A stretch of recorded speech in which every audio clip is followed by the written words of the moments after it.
For decades, the name Pixar was basically a guarantee of mind-blowing animation, incredible storytelling, and, let's be honest, a movie that was probably going to make you cry. But lately, something's just felt off. So today, we're going to dig in and ask, what happened to Pixar? Right? This is the question.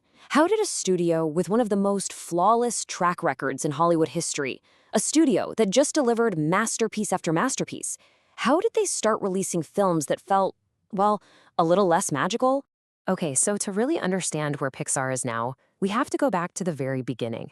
And what's so fascinating is that their story doesn't start with animators. Nope. It starts with a group of computer nerds over at Lucasfilm who had this absolutely revolutionary dream. As you can see here, the pieces really came together over more than a decade. It started with computer scientists like Ed Catmull. Then you get the artistic vision with an animator, John Lasseter. And finally, you have the business genius of Steve Jobs, who bought the whole division in 1986, created the independent studio we all know as Pixar, and eventually landed that game-changing first deal with Disney. And that first film, Toy Story, it was an absolute phenomenon. It became the highest-grossing movie of 1995, pulling in over $360 million worldwide. And it even secured an Oscar for its screenplay, which was the first time ever an animated film was recognized for its writing, a huge deal. That success just kicked off what you can only call a golden age. I mean, just look at this list. From 95 to 2006, they released hit after original hit. Monsters, Inc., Finding Nemo, The Incredibles. Every single one was a cultural moment. This wasn't just stuff for kids. This was prestige cinema for the whole family. But as their initial contract with their distributor, Disney, was coming to an end, well, that relationship that built this incredible empire started to completely break down. And this led to a massive standoff. On one side, you've got Steve Jobs, who's making these incredibly bold demands. He wants Pixar to keep the profits, the sequel rights, everything. On the other side, you've got Disney's CEO, Michael Eisner, who not only said no way, but actually created a whole new studio just to make sequels to Pixar's films without Pixar. It was basically a declaration of war. The team at Pixar was, as you can imagine, absolutely horrified. This quote from director John Lasseter is just so raw. And it really shows you how deeply they felt about protecting their creations from being taken over by Disney. But then, a change in leadership at Disney changed everything.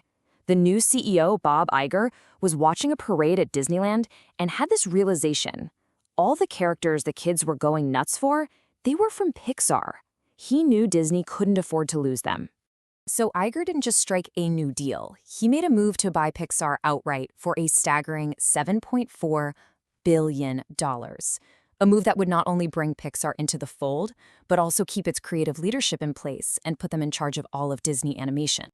So after the acquisition, things were great at first. I mean, Pixar released amazing originals like Ratatouille and Up, but slowly, a new kind of pressure began to build. And the studio entered what a lot of people now call the sequel era. And the argument goes that the fundamental question behind their movies started to change. It went from that pure, simple, creative spark, what if toys had feelings, to a much more business-focused question. How can we make another billion-dollar hit? And I mean, look at this chart. It really shows that change in stark terms. In their first decade, Pixar made 7 original films and only 1 sequel. But then, between 2011 and 2019, that ratio completely flipped. We're talking 5 sequels and only 3 originals. The creative strategy was visibly changing. This strategic shift was also happening at the same time as a huge internal shakeup. John Lasseter, one of the key creative visionaries from day one, directed the not-so-great Cars 2 and eventually resigned from the company entirely in 2018. His departure really marked the end of an era for the studio. But hold on, it's not all doom and gloom. It would be really easy to say that Pixar just completely lost its way, but that would mean ignoring some of the absolutely brilliant original films they produced during this exact same period. Even in the age of sequels, Pixar was putting out masterpieces. I mean, films like Coco and Soul were hailed as a true return to form. They had that breathtaking animation and those profoundly emotional stories about family, life, passion. They proved that the unique genius of Pixar was definitely still alive. And that really gets to the heart of it, doesn't it? That creative spark, that artistry, it never truly left. It was just competing with the massive demands of being part of a much, much larger corporate machine.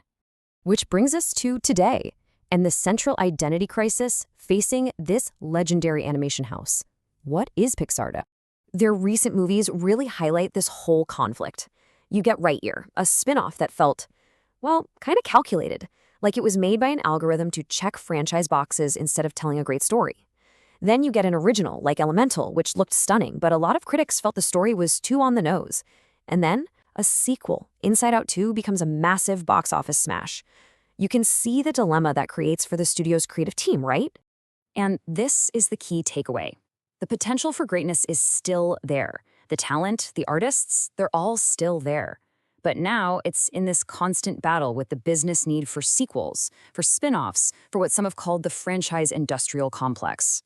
So we end right back where we started.